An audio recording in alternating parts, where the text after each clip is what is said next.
Welcome, welcome, welcome. So meet Lindsey. Now, this is someone I know. She went from being pronounced brain dead after a car wreck to best selling author and leadership coach. Welcome to Unbreakable.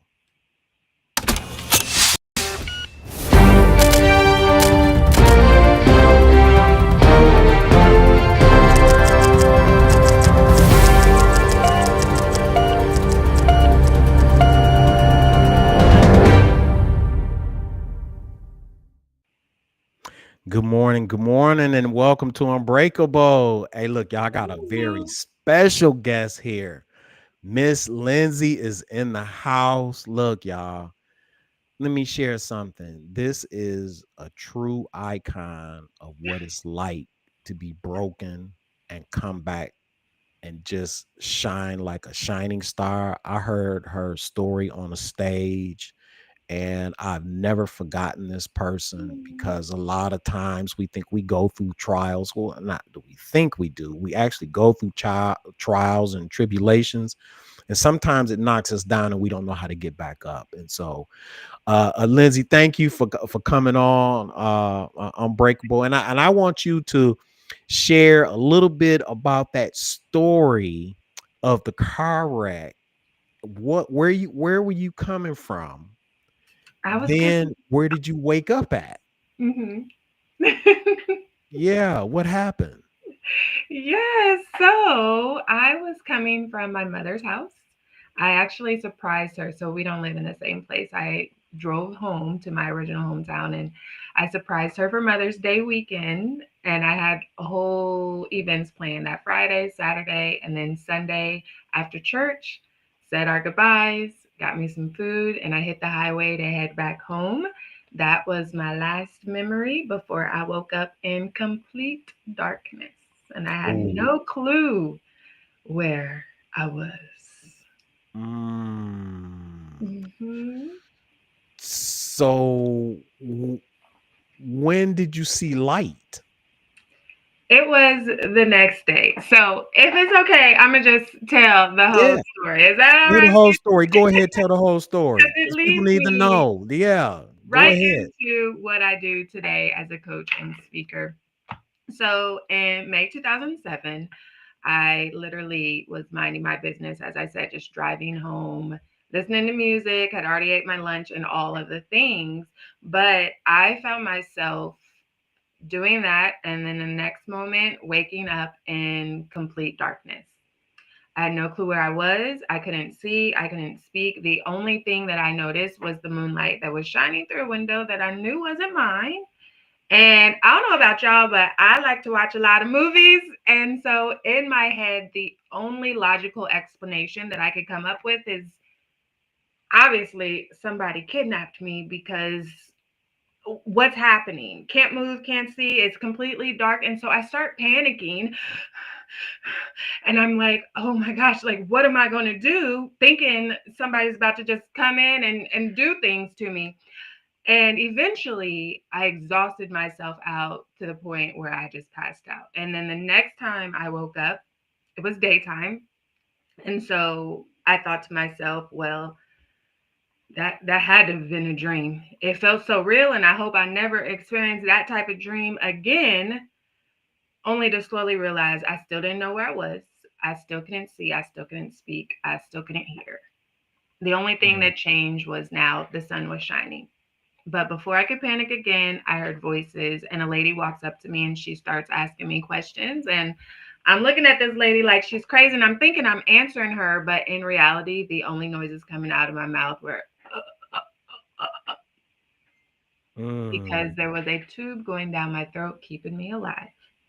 Wow. Turns out this lady is my nurse, and she proceeds to tell me that an entire week earlier, on May 13th, 2007, the car I was driving went off the opposite side of the highway, flipped multiple times before landing upside down. My head was pinned between the ground and the entire weight of the car on top of me. I was cut from the car and immediately pronounced brain dead on the scene. Mm. But God. because despite that, That part for real, for real. yes, there's so many but God moments in this whole story. Because despite that, because normally they would just put you in a plastic bag and call time of death, but instead they put me on a helicopter and life flight me to a trauma hospital, where again a new set of medical professionals pronounced me brain dead upon arrival, but God, because Ooh, they proceeded with the emergency surgeries anyway and only placed my body on life support until my family could be contacted, but they didn't even expect me to make it through that. And so it's like, wait, 1 minute I'm minding my business, and the next I'm being told that not only had I been brain dead for the past week, but I was also paralyzed. mm, Talk about a complete flip on my life amongst all the other injuries that I sustained. And all I could think was, thank God I'm alive in that very moment. And thank God I wasn't kidnapped by some psycho. I still didn't know where I was, but at least I was safe. right. Wow, wow.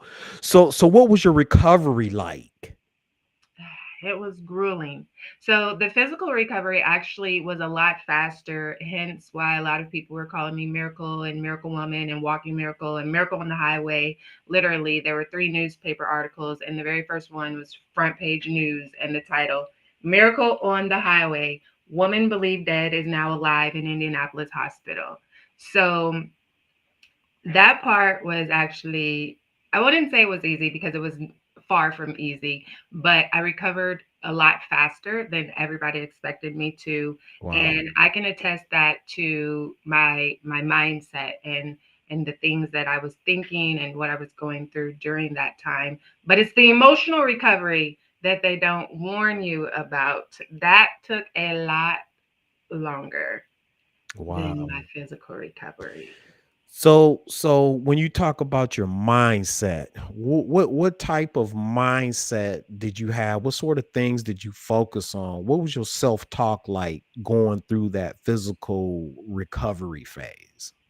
So it's what I like to call a first class life, which is about creating a life full of purpose, fulfillment, and happiness. And every letter in first class life stands for a different characteristic or skill that you want to embody into your lifestyle to be able to create a first class life. And it started with F, being faithful. Whether you're a spiritual person or not, I personally, I believe in the good Lord Jesus Christ.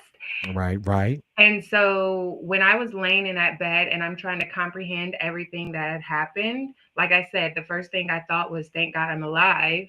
And then I can't change the past, is what I kept thinking. Like, I cannot change what has already occurred. So, how do I That's move good. forward with the life that I want? Because I know what I don't want. I don't want to be laying here. I don't want to be paralyzed. I don't want to be all the things. And I clearly heard that I was to make a full recovery. Not from the doctors, for the record, not from my family and friends and the experts and the medical team and all of that, but from the Lord, that I was to make a full recovery that didn't include a wheelchair or a walker or anything like that. Wow. And I held on to that piece of faith. So that And F that's is for faithful. and that's so important. So just if I was to talk about a coaching point, that's a part of the self-discipline Mhm, bridge. Sometimes people will try to subscribe to a lot of different things. mhm, And I'm not here to judge people on what you subscribe to, right. but what I am here to do is talk about the power of faith in God. Mhm, And when you in a dark place like that, it is the voice of God who brought you through and told you to hold on, that you was going to make a full recovery. yes. Now I can't talk about other voices because I don't know nothing about all of that. I do know the voice of the Lord. and Yes. and so that's and so that was so F was for faith. Okay, and then what's your next one? And to carry that on just a little bit further, because that was so important for me, because that was the step number one. I held on to that because here's the thing. no matter what you believe in, we have to believe in something bigger than ourselves. That's right. And there's been studies done at Johns Hopkins University about what that means, believing in something outside of ourselves, spiritual or not. So whether you're spiritual or whether you're not spiritual, you still have to have faith in something bigger than yourself. That's Like I right. said, for me personally, it was my faith in God and hearing that I would make a full recovery. And the reason this is important is because the doctors weren't saying that. And so sometimes we fall in the trap of listening to other people, other voices, whether they're yours or someone else's or That's right. societies, that we forget what God told us. That's right. That's good. That's real good because Mhm. a lot of times when storms come, we have the negative voices from the storm, from the eviction notice, from the bills, from your letter of termination from a job, from court papers being served in a divorce, from finding out bad news, and you really only have two sets of voices that come into you. It's the voices that are negative, and Mhm. that can come through friends, family, media, songs, television shows, and then you have those people that I'm aware of that are positive, that knows the power of God. I don't know. I can't speak to any other powers. I can only Right. speak to the power of God. Right. That's coming through. Again, because I don't want to. I'm not here to judge what people do. I'm only here to talk about how you become unbreakable. Mhm. And the key point that you talked about was you have to have something that's bigger than you, because there are things you just cannot get yourself out of. So it has to be bigger than you because you can't do it yourself. Exactly. That's powerful. That's good. That's good. Okay. Yes, yes. Yeah. So you have that faith. So I held on to that. I didn't care what anything else was going on around me. That's what I held on to. And from that, I set my intentions. The I is for intentional. And I Okay. set my intentions very clearly. I wanted to walk, period, point blank. I didn't want to walk with assistance, with braces, with the cane, with a wheelchair, or anything. Like I wanted to be able to independently walk. I was already an independent person, and I like to do things on my own and be able to go where I wanted to go when I wanted to go there. So the Wow. idea of having to wait on other people to do what I wanted to do did not sound pleasing to me by any means. So I set my intentions on walking. I didn't know how, I didn't know when, I didn't know why all of this was happening to me, but that's what I was focused on. And I always say, where your focus goes, your energy flows. That's right. And the thing that you focus on, you attract more of into your life. And so we have to have a laser focus on the things that we're trying to achieve, especially whenever it's in alignment with God. That's good. That's real good. You said what was yours? Wherever your intention goes, Where your focus goes, goes your energy and flows. flows. And I always say whatever you focus on the longest becomes the strongest. Yes. And so you can meditate on a bunch of negative mess. You can, have it be reinforced by music. You can have it be reinforced by stuff that's on television, and it just reinforces a negative type of message, and then that's what actually ends up happening. Yep. That's what you actually end up attracting, and people don't understand the law of attraction and how it really truly works. And so, Hmm. this is just a little sidebar. If you want a good positive relationship, you have to put good positive relationship things inside you, because when you put negative stuff inside you, that's what you'll end up attracting. That was Exactly. just a sidebar. I had to say it, but go ahead. Look, Listen, there give you all go. the steps because it's true. They say that the life that you're living right now, and by they, I mean research, the life that you're living right now is a result of the thoughts you had 5 to 7 years ago. So, what are the things that you're thinking about, and how do you want it to shape your future? And here's a quick demonstration. If we take our left hand, we got to stay in camera frame right here, Okay, all and right. we put it directly to the side of our face. Yes. Okay. And then take your right hand and put it Okay. on the other side. And then turn your head and look at your left hand. Okay. Can you see your right hand behind you? No.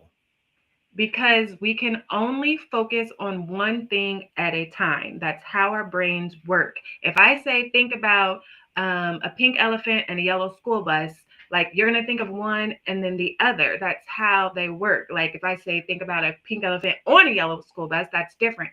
But we can only focus on the left or the right, the up or the down, the solution or the problem, the poverty or the wealth. Like we can't do both at the same time. So if we're constantly thinking about the negative and everything that's wrong in our That's lives, and that's good. what we're attracting and that's what we're self-fulfilling, because that's how our brains are wired to work. The things that we think about, we attract more of, and we reinforce that even stronger. And it can Ooh. one or the other. And so we have to choose a side, get off the fence, we need the wood, That's and right. commit to it. Like we can't hop back and forth. We have to be committed to the decision because your life is being created whether you want it to or not. So you should be in control. You should be in the driver's seat of creating the life that you desire. That doesn't mean there won't be struggles because we're all going to Yes. have struggles and That's obstacles right. at some point, but it's going to make the difference between how long you're struggling and how long you're suffering, and what you need to get to the next level is going to be that mentality and that ability to focus. Wow. And probably that focus is really what happens to a person's worth. Mm-hmm. If you focus on the things that create positive momentum, the things that create healing, the things that create harmony, the things that create wealth, that's what you'll begin to attract, and you feel better about yourself. And you don't have to worry about, if you worried about somebody cheating on you, if you worried about if you don't have any finances, then that's what you tend to start attracting, Yep. and anchoring yourself in that type of worth, that type of self positive talk can really is what makes you, and it can break you. Mm-hmm. So if you want to change your circumstances, start changing what you let go into your mind and what come out your mouth. Yep. Because Ooh. our brain is constantly recording everything. It's recording our conscious thoughts and our conscious actions, but it's also recording subconsciously. It's recording the quiet things that we don't say out loud. It's recording how we interact in our spaces with other people, in our environments, with the world in general. It is subconsciously recording millions times more than we're consciously aware of, and what you're feeding it most of the time is going to be what it spits back out to you. Right, right. And you know what's really really interesting is because when I heard your story and I was in the audience and I listened to you speak, y- and I saw you standing at the table. And I don't know if you remember this. I came over there and said, "You got a light shining on you." I don't know if you remember that, but that was one of the things that stuck out after I heard your story. I'm like, she got like this glow over her that made me say, "Oh my goodness, this right here, this is God's work. This is the angels. This is the Holy Spirit. You know, this has God written all over you because you just spoke, you laughed, you talked, you don't have no limp, you know, you look good." And I'm like, "Oh my goodness, this." And I see, and little did I know, 3 years later we would be talking again in this platform. So, again, thank you for for being here. We really appreciate it. I want to be a part of the team, positive, of equipped in the world and people all over the world with positive tools so that they can know how to overcome, Mm-hmm. and not stay broken but become unbreakable. And so you probably have your platform right now. I read in your bio that you had a program that kind of focuses on three pillars. Can you, take a minute and tell us about your programs and what you're doing currently doing right now? Yes. So those three pillars you're talking about, it is part of the overall first class life. Remember, I said first class life is an acronym, and within that, there's three S's. And those three S's stand for the three pillars: self care, self worth, and self discipline.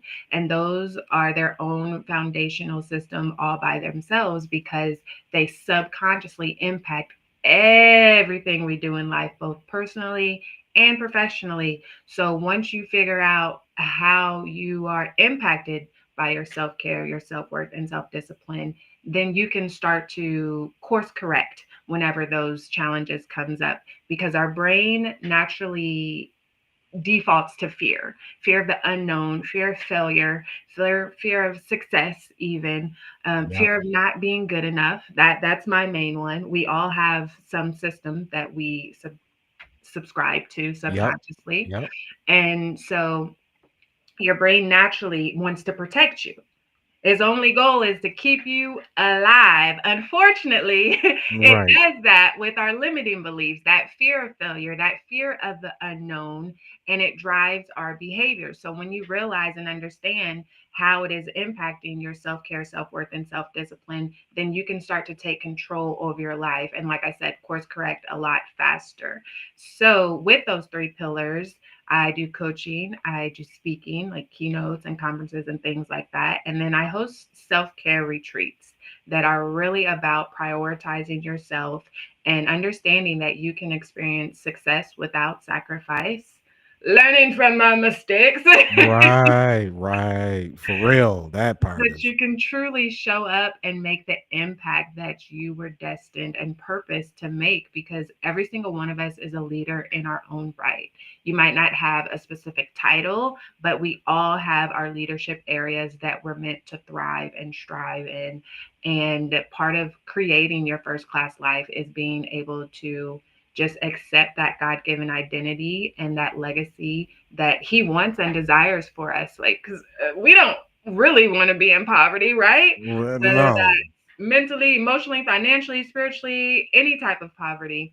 But really walking in our truest purpose because not only is it fulfilling for us and helping us to live a happy and joyful life, it impacts every single person that we're connected to and it has a ripple effect.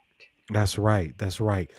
And so look, I have time for one more question, and then I want you to tell how people can get in touch with you. I'm also going to take your information and put it on your face card and get that to you so that anybody that's reading, listening, watching the podcast, it'll that information will be there and how they'll be able to get in touch with you. But this last question I have for you, you know, when it comes down to self-care, I think a lot of people think, eh, and it's because I used to think that.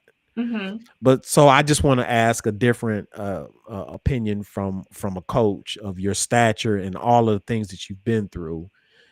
Is a part of self-care other than, eating well, getting the proper rest, drinking water, getting massage, doing yoga or meditation or bubble baths or candles or whatever, it is reading a part of self-care.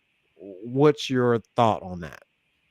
So, before I answer that specific question, I want to circle back and say you mentioned like the bath and the massages and things like that, and being able to take care of ourselves. I want to reframe that because, yes, that can be self care because technically self care is anything that brings you joy and happiness and really resets your spirit, your soul, your mind, your body.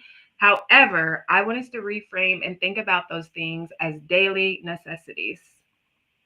Like we need to take care of ourselves. We need to nourish our bodies with healthy foods and proper rest and being able to take a shower without disturbance and things like that. Think of those as your daily necessities, okay? So That's you good. need those things. Let's take our self-care to another level. Now, reading, yes, absolutely. It can be a form of self-care. Okay. However, what are you doing with the words that you're reading? So that's one point specifically if you're reading personal development things. If you're reading fiction, then that's different. Right, right. That's another story. That's another story. Yes. Sometimes you escape reality by getting in somebody else's reality. I get Yes, it. I get and it. that can be a form of self-care, and oftentimes we think of those surface level things, getting our nails done, going shopping, watching a movie, and reading. Yes, they are self-care, but we have to take self-care even further, even deeper. So saying no is a form of self-care. You don't got to say yes to everybody, and you don't have to explain why you're saying no. No is a complete sentence. No, period. You don't have to Right, add an explanation to the end. That's part of that people pleasing. Oh, I need to explain why I'm saying no so that they don't get mad at me. Subconscious people pleasing, right? right. Setting boundaries is a form of self-care. Every single person in your life, whether it's your mama, your daddy, your pet dog Bobo, your chiropractor, your spouse, your kid, everybody needs some level of boundaries in your life. You don't have to do all the things for all the people all the time, because there are definitely people that are going to take advantage of that.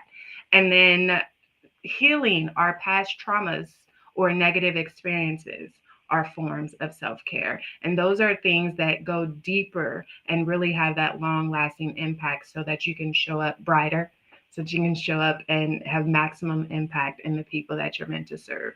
That's good. That's so good. And it's so important to get that out there repeatedly, um uh, the, out in the world. And it's important to growth. It's important to mental health.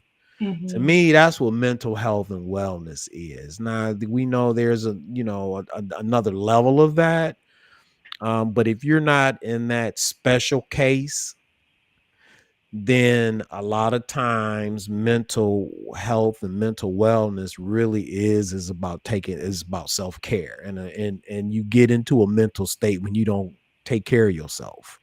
You erode, you become rough, your heart becomes hardened, your decisions become hardcore, and you just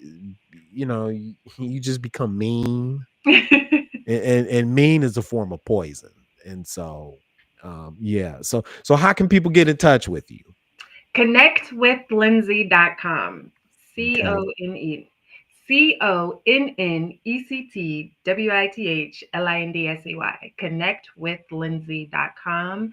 And when you go there, you'll literally find any links. There's a free gift you can click on if you like. If you want to follow me on whatever is your preference of social media, there's direct links. If you want to shoot me an email, then everything is literally right there on that page, connectwithlindsey.com. You can see what I'm up to, or you can, dabble in whatever is of interest to you. Good, good. Thank you so much for sharing. And I'm gonna make sure that I put that on your card as well, and get you the information so that you can send it out also. And as I wrap this up, part of becoming unbreakable is a discipline to success. It's not a this big path. Success has a very narrow path. Now there are some things you can do on a wider path to make you feel good. It's only usually going to be temporary before you look for your next dopamine hit in your brain. And then you'll look for the next one, and then you'll look for the next one, and you'll look for the next one, because you searching in a very wide category. But when you talk about being disciplined, and just so that I'm really clear, discipline really means to follow the teachings of. And so if there's a success principle, you don't amend those instructions. You actually follow those instructions. You do the self care every day. That's a necessity to be successful. You do read either to escape reality for a minute if it's fun and clean, or you do things on a personal development front so that you can become better. You focus on things that move you forward, not focus on things that move you backwards. And you surround yourself by healthy people who can speak life into your situation, and not those that speak negative things into your situation. And then just remember that discipline is actually the bridge between who you are and who you're becoming. Mhm. And it's what you do before and after the storm. That's what will decide whether you stay broken or you become unbreakable. Hey, y'all, I'm Coach Bowles here. My special guest, Lindsey, thank you for coming. Thank you. And we will see you next time.